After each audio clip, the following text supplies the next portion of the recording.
Viamão, no Rio Grande do Sul, existem 3 comunidades quilombolas onde vivem cerca de 100 famílias. A maior delas é o quilombo Peixoto dos Botinhas, com aproximadamente 60 famílias. E de lá nós vamos aprender a fazer uma receita tradicional da culinária brasileira, o quibe de charque. Nós estamos na atual sede da Associação Quilombola Peixoto dos Botinhas para aprender a fazer uma receita de quibe com charque. Edegi, essa é uma receita bem tradicional na cultura dos quilombolas, né? Conta um pouquinho para nós dessa história.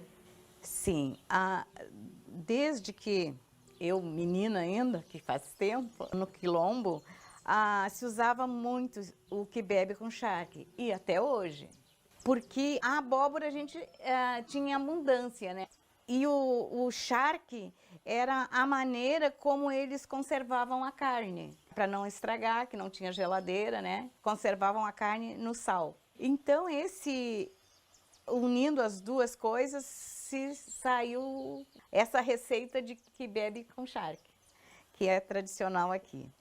Bom, antes da gente começar a fazer a receita, eu gostaria de registrar que a gente tem hoje nos acompanhando aqui uma plateia, né, que está acompanhando essa receita, o Antônio, que é presidente da associação, a Nilva, que é secretária da associação e artesã, a Regina, coordenadora de assistência técnica com agricultura familiar quilombola da Emater, o Alexandre, técnico da Emater de Viamão, e a Alessandra e a Zenilda, que também são integrantes da diretoria da associação. Para começar, então, a gente vai levando os ingredientes lá para o fogão, é isso, Edegi? Sim, vamos fazer o quibe.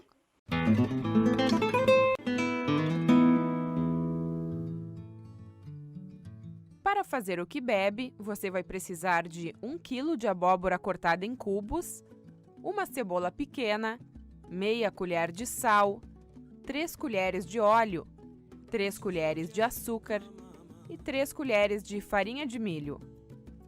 E para fazer o charque, você precisa de 1 kg de charque dessalgado, cozido e desfiado e 2 cebolas grandes cortadas em pétalas. Começamos então refogando a cebola.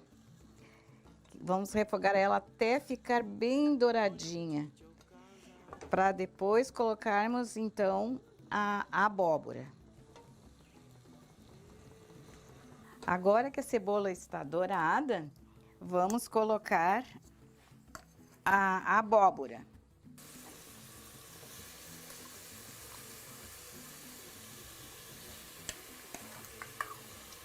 Tapando a panela, por dentro no prazo de 10 minutinhos ela vai estar pronta. Aí a gente mexe ela bem mexida, que ela vai se transformar num purê. Aí colocamos o açúcar e um pouquinho de farinha de milho para dar a liga. Vamos destapar a panela, ver se já está cozido a abóbora.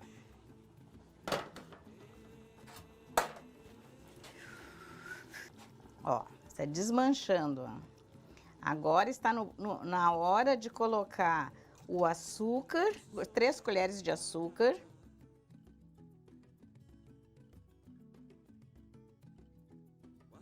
Três colheres de farinha de milho e voltando ao fogão. E mexe-se até cozinhar. Agora, essa farinha precisa ser cozida, senão ela vai ficar com gosto ruim. O ponto dele é esse aqui, ó, um cremezinho, sabe? Assim, um purezinho.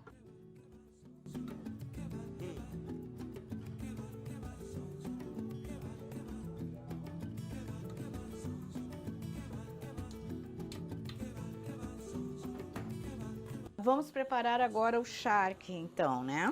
Primeiro a gente coloca o óleo, um fio de óleo na panela. A gente corta, dessalga, cozinha o charque, depois desfia. Ele fica prático assim com o garfo e a faca, ele fica bem desfiadinho assim, ó. Esse já tá dessalgado. Esse já tá dessalgado, cozido e desfiado já. Então, vamos para a panela já com o óleo.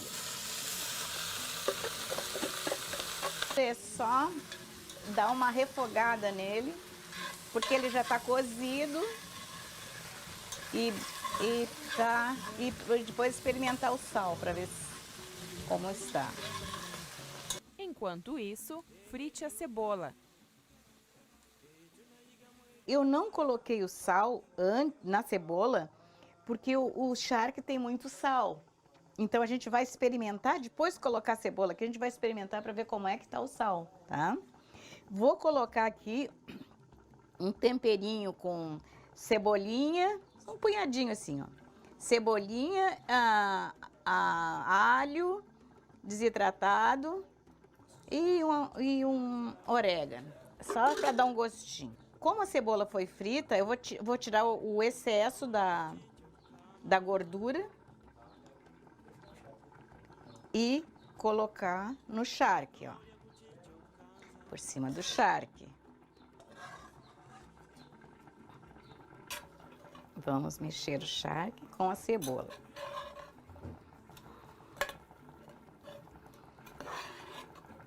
Agora vamos colocar um temperinho verde para dar um gostinho. Na época que eu era pequena, a comida não tinha muita fartura, não, a carne, né? A gente não tinha muita fartura, então usava o desfiado para render e para enganar, né? Então a gente colocava o desfiado e por cima do quibe. Assim, ó. A gente coloca o desfiado por cima do quibe, que aí dá a impressão de que é bastante. Mas graças a Deus tem bastante aqui na panela, viu, gente?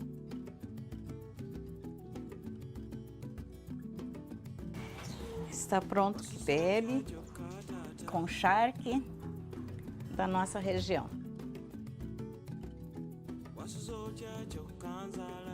E agora, com o prato já finalizado pela EDG, nós estamos aqui também com a Regina e o Alexandre da Emater. E a Regina vai nos falar um pouquinho sobre essa tradição desse prato nas comunidades quilombolas, né, Regina?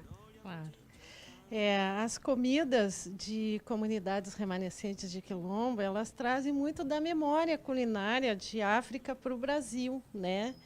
Então, comidas à base de pirão, né, e polentas, angus, fazem parte da culinária de origem africana, né? E tem uma inteligência nesses pratos, porque eram pratos práticos, rápidos de fazer, se serviam de toda a biodiversidade local, né? Práticos e rápidos porque essas pessoas trabalhavam muito, então o tempo dedicado ao preparo era menor. E o melhor de tudo é com alto conteúdo nutritivo, era uma comida adaptada para o estilo de vida dessas pessoas, além de ser uma comida fácil de ser repartida entre muitas pessoas. Quando tu faz um angu, um pirão, uma polenta, tu sempre pode aumentar um pouquinho mais, né? Não tem o dito popular, vamos botar água nesse pirão. Então, esse prato ele é praticamente uma parte da memória culinária e da cultura africana no nosso estado. Essa é a história desse prato que até hoje continua tão típico, né, tão tradicional, continua sendo uma ótima opção para alimentação. E sem falar no charque, né, o charque é um produto que faz parte da própria cultura e da culinária gaúcha, né? Mas nós temos que lembrar que o charque ele era produzido exatamente para alimentar as pessoas que eram escravizadas naquela época. Eram produzidos por pessoas escravizadas para alimentar pessoas escravizadas em outros estados do Brasil, né? Então, também é uma marca da cultura de origem africana aqui no Rio Grande do Sul. E o Alexandre, que é o técnico da Emater aqui no município de Viamão, que realiza esse trabalho com os quilombolas aqui no município, né? Alexandre, como é que é esse trabalho aqui? A extensão rural aqui, ela visa atender todas as vulnerabilidades que estão dentro dessa comunidade. E a gente entende que uma delas pode ser a vulnerabilidade cultural. Então, a culinária pode ser algo que possa provocar o sentimento de pertencimento, principalmente do jovem, sobre aquela comunidade onde ele está inserida, onde ele vive.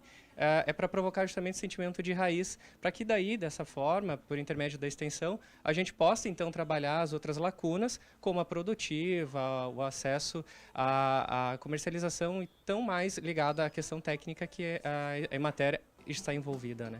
Você pode rever as nossas reportagens através do endereço youtube.com/emateriaRS. Nós encerramos por aqui essa edição do Rio Grande Rural. Muito obrigada pela companhia de sempre e até o próximo programa. Tchau, pessoal!